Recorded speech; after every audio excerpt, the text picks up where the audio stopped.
Benedictine Institute of Learning is currently conducting a seminar held by the Philippine Red Cross regarding disasters and first aid to grade 12 STEM students.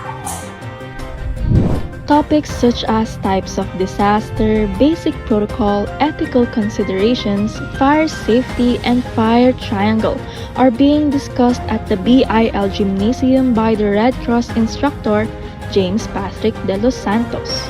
Nalaman kung gaano pang karami yung laman ni fire extinguisher.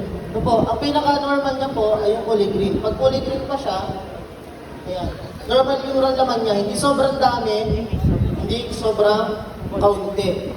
With the aim to help students engage in first aid, since the Philippines is prone to flooding, earthquake, and fire. As of now, he is giving the students proper training with regard to basic first aid procedure and CPR. Nakabara.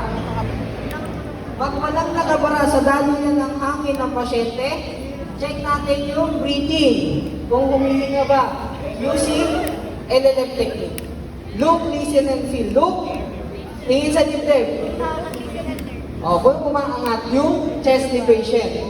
Breathing, pakinggan kung humihinga si patient. 6, 7, 8, 9, 3, 2, 3, 4, 5, 6, 7. According to De Los Santos, it is better for everyone to receive proper trainings and basic knowledge when it comes to first aid, so that when a disaster occurs, they can be prepared. This is Carmel Francisco reporting Ora Mismo.